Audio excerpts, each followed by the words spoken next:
Muita gente que me segue, tanto aqui no YouTube como nas outras redes sociais, não entende como eu, professor de Química, trabalhei com um tema como o de gênero durante o mestrado. E pensando em socializar quais foram as motivações, os caminhos durante a minha pesquisa e principalmente, quem sabe, inspirar outras pessoas, que hoje eu venho conversar com vocês sobre como é que isso aconteceu. O interessante a proposta, né? Falar sobre mulher na ciência, mas que mulher?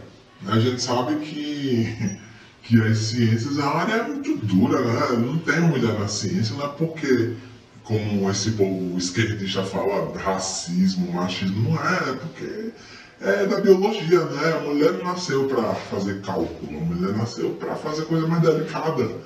E isso não é uma questão social, essa é a ordem natural das coisas. Então, eu admiro o esforço, né? Mas a gente sabe que as mulheres que estão na engenharia, a gente sabe como elas são, né? Pode entrar, eu acabei de chegar, meu nome é Friday e esse é o Delta Drag.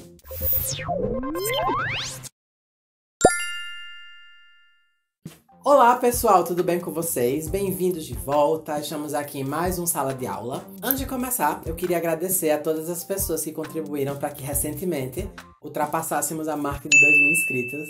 E eu queria aqui deixar claro a minha gratidão e relembrar que a gente ainda pode crescer mais e depende de você que está assistindo em convidar outras pessoas, recomendar, publicar, me marcar nas redes sociais, né? De toda forma, muito obrigado a quem até aqui comigo está. Mas vamos lá. Hoje no Sala de Aula eu resolvi fazer um vídeo para socializar quais foram as motivações, os percursos que me levaram a trabalhar relações de gênero na ciência e educação durante o mestrado. Quem está aqui comigo desde o começo, ou até mesmo quem chegou depois e foi lá ver aquele primeiro vídeo da apresentação, deve saber que eu sou mestre em ensino de Ciências Naturais e Matemática pela Universidade Federal do Rio Grande do Norte e que durante o tempo em que eu era estudante do mestrado, eu desenvolvi uma pesquisa que eu defendi na dissertação sobre relações de gênero na ciência e na educação. E claro, muita gente não entende como é possível, você é professor de Química, então vamos lá.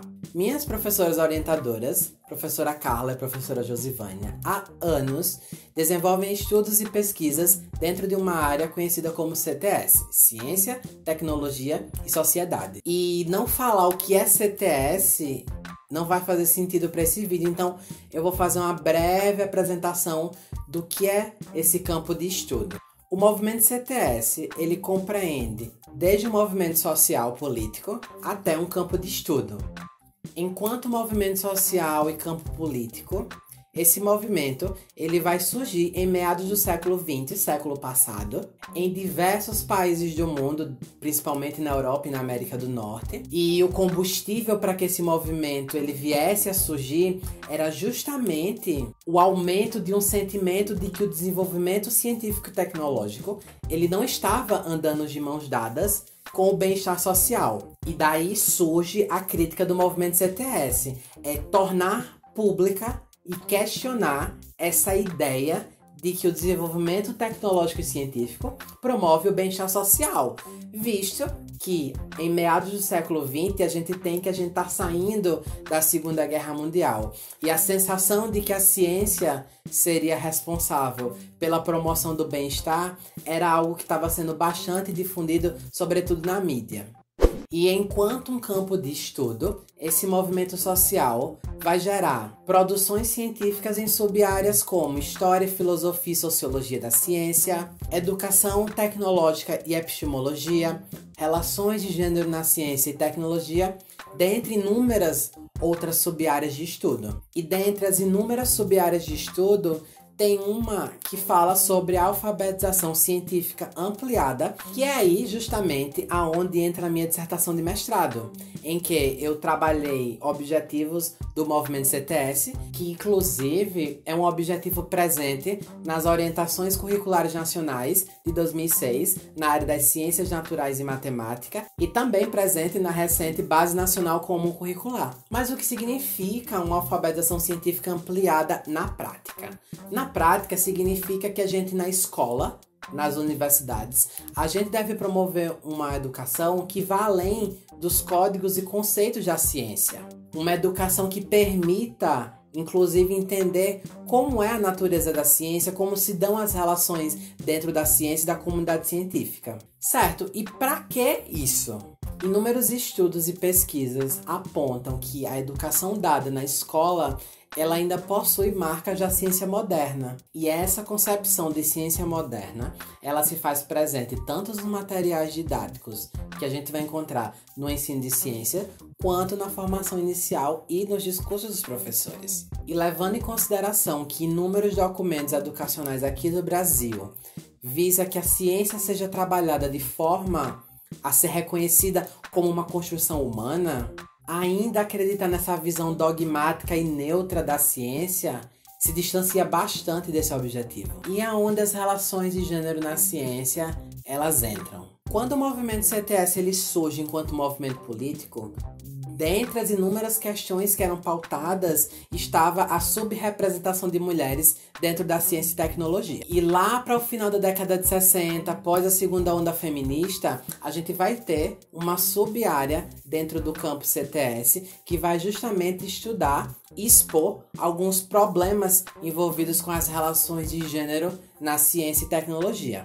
E essa inquietação, ela parte de um pensamento androcêntrico de se entender a ciência, como a ciência sendo um campo restrito e exclusivo para homens, em que inclusive os valores do fazer ciência se apoiam em estereótipos masculinos de fazer ciência. E sem sombra de dúvidas, esse tipo de postura se faz presente até os dias de hoje, e eles estão bem distantes de promover uma visão democrática e ética da ciência.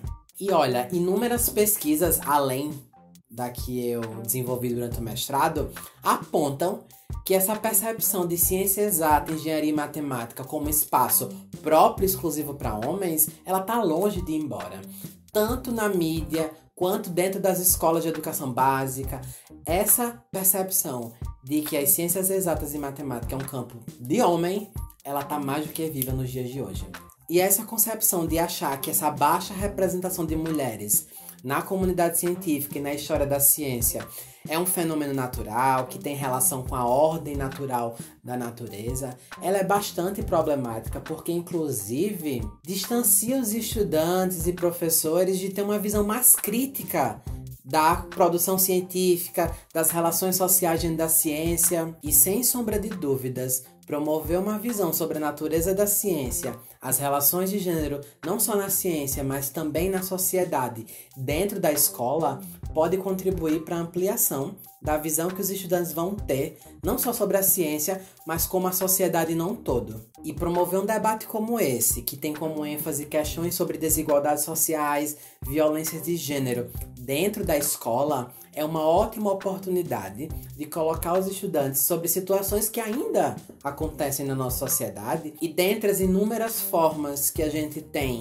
de promover essa discussão sobre natureza da ciência e relações de gênero na ciência é através da história e filosofia da ciência, que foi um caminho que eu escolhi durante a minha dissertação de mestrado. Por meio de abordagens históricas dentro da ciência, é possível, além de humanizar as ciências, colocar por terra algumas concepções distorcidas que historicamente foram aceitas como verdades absolutas. Dentre elas, que não existiram mulheres na ciência, ou até mesmo de que o cientista ele trabalha isolado, não existe cooperação dentro da comunidade científica, dentre inúmeros outros valores. É importante lembrar que o campo da história, filosofia e sociologia das ciências, ele não visa apenas trazer biografias de cientistas e trajetórias de vida. É muito mais que isso.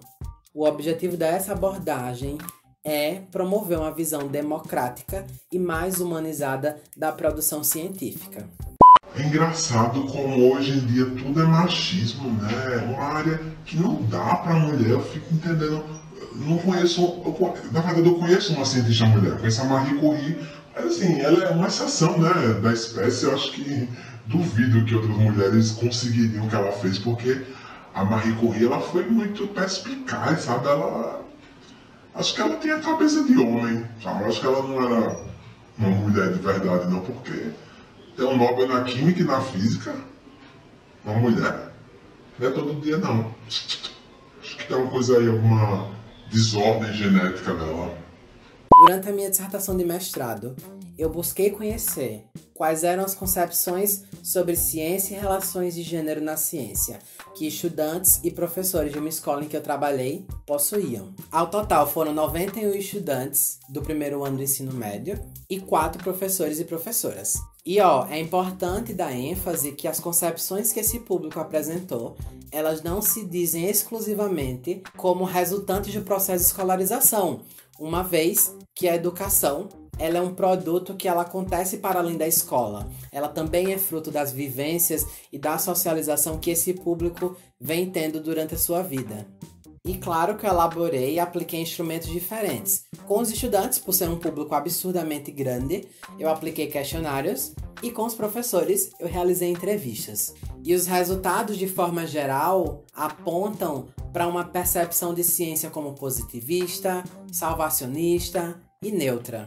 E na dissertação a gente entende como perspectiva neutra de ciência aquelas concepções que veem a ciência como uma área que visa o bem-estar, a promoção do bem-estar social. Enquanto as concepções ditas como salvacionista nessa pesquisa, elas têm relação com aquelas respostas que estão bem alinhadas com a ideia de que a ciência vai ser responsável por garantir à nossa sociedade bem-estar e qualidade de vida. No que versa sobre a natureza da ciência, nenhum dos estudantes apresentou conhecimento de nenhuma mulher na história da ciência até então, e vale lembrar que eles eram estudantes do primeiro ano. Uma das questões do questionário que foi aplicado com os estudantes tinha o seguinte título: Cientista, como é? Desenhe?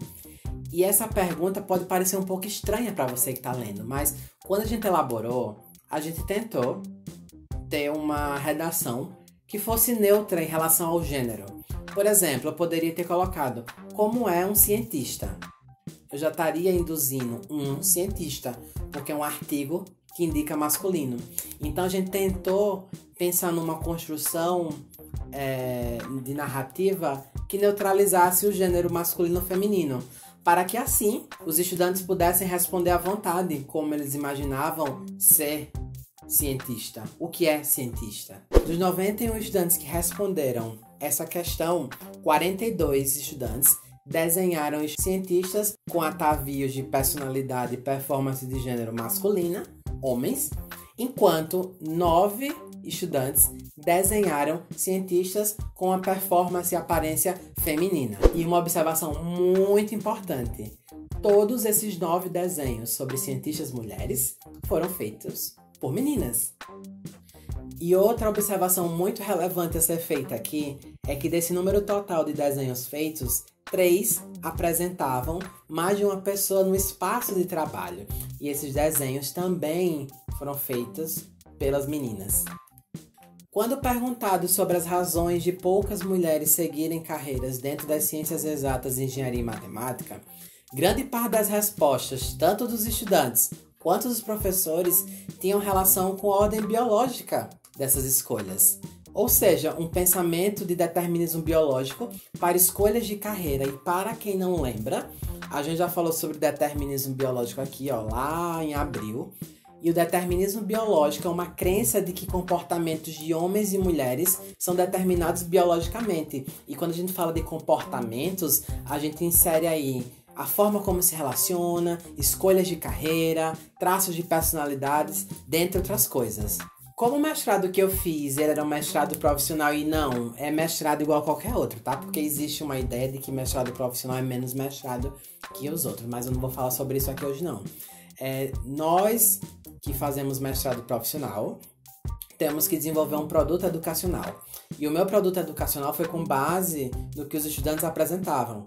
Uma visão de não conhecimento de cientistas, uma visão não comparativa do trabalho científico, uma visão neutra da ciência. Então, o que é que eu fiz?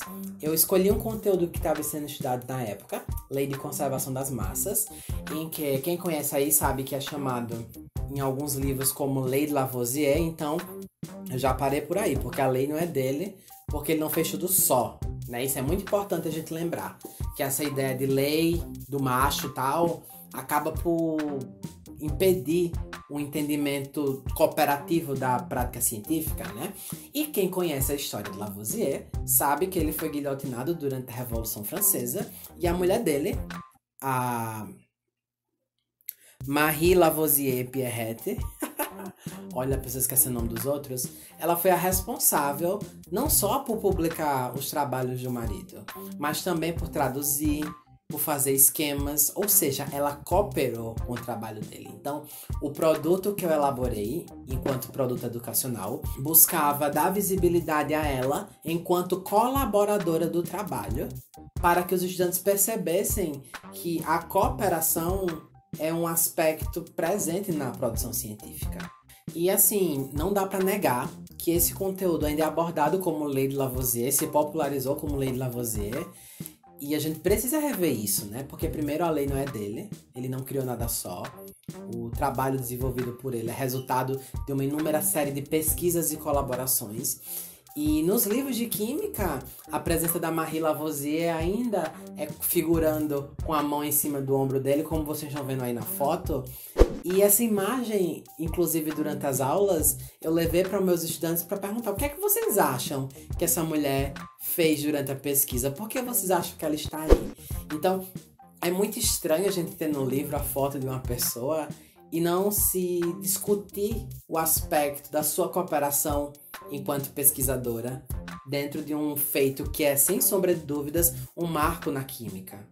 Em sala de aula mesmo, por exemplo, quem tira nota boa em matemática? Os homens. Quem sempre são os melhores alunos de física? Os homens. Mulher não nasceu para isso. Isso é uma área que é difícil para quem é mulher. Mulher nasceu para fazer coisa mais delicada, coisa de cuidar. É a biologia. Não é a gente que está escolhendo. Não é machismo. São os fatos. E quando eu criei esse produto, eu refleti o quanto é necessário a gente promover conexões entre a história com o atual. Em que sentido? A partir do momento em que a gente traz como é a comunidade científica atual, quem são as pessoas que fazem ciência no nosso país. Então, essa contextualização é necessária para que os estudantes eles se sintam, inclusive, encorajados a ingressarem em carreiras científicas, percebendo que cientistas também foram estudantes de educação básica. E a gente não pode negar que dentro dos livros de ciência, a única figura que se discute bastante é a Marie Curie, e muitas vezes a abordagem que se dá a ela é um tanto que preocupante, porque se trata a Marie como se ela fosse uma entidade, uma exceção ao gênero dela, e se ignora todas as barreiras que ela enfrentou para chegar onde ela chegou, ser reconhecida mundialmente e ter 2 Grammys, não. Ter 2 Nobel, um na química e um na física. A louca falando em Grammy. É importante que se reconheça que a Marie Curie, não só a Marie Curie, mas a Marie Lavoisier, a Lisa Meitner, dentre outras inúmeras cientistas que recentemente elas se tornaram conhecidas por conta da mídia, por conta de trabalhos científicos, elas sirvam de exemplo para que a gente discuta as relações de gênero dentro da ciência, que a gente discuta o quanto as violências que essas mulheres sofreram, elas atualmente ainda acontecem dentro da comunidade científica. Bem, e foi assim que gênero encontrou a química, né? E eu fico pensando, né, o que é que eu vou fazer no doutorado, né? Eu tô realmente no limbo, não sei o que eu vou pesquisar ainda, mas esse trabalho, ele me mostrou que existem inúmeras outras possibilidades de pesquisa que aproximam as ciências exatas das ciências humanas. Eu até anotei aqui algumas possibilidades que, inclusive, é uma área emergente aqui no Brasil. Existem poucos trabalhos, cada vez mais está se popularizando, mas a gente vai ter a possibilidade de trabalhar motivação à escolha de carreiras, papéis e representações, subrepresentações de gênero em materiais didáticos, história de vida de pessoas LGBTQ+, e mulheres nas ciências exatas, engenharia e matemática, e por aí vai, né? Existem aí inúmeras possibilidades de pesquisa para vocês que estão me assistindo, para vocês que têm interesse pela área. Eu confesso que durante essa pandemia eu venho lendo bastante, eu venho me aproximando, inclusive, de uma área que é a teoria queer, que eu não tinha conhecimento na minha época do mestrado, né? Que todas as minhas leituras são das áreas de educação e gênero, e ciência e gênero. Então, eu tô no momento de me descobrir. Não dá para negar que a gente precisa começar a questionar todas essas concepções distorcidas da comunidade científica que se existe. Na verdade, algumas são até verdades, como, por exemplo, as violências de gênero sofridas dentro da comunidade científica. E a gente, enquanto professor, a gente não pode negar, pelo menos eu falo enquanto estudante da licenciatura em Química, que a visão que é dada da ciência dentro da licenciatura ela ainda está alinhada com princípios positivistas, princípios da ciência moderna. E a gente precisa começar a desmascarar, desmontar toda essa estrutura e paradigma que se tem de ciência. E levando em consideração que os documentos visam que a gente forme estudantes para a cidadania, pensamentos democráticos, a gente não pode ignorar que promover esses debates dentro de sala de aula sobre violência de gênero, sobre desigualdades sociais, dentro e fora da ciência, eles são indispensáveis. Até a nossa próxima aula aqui no Delta Drag.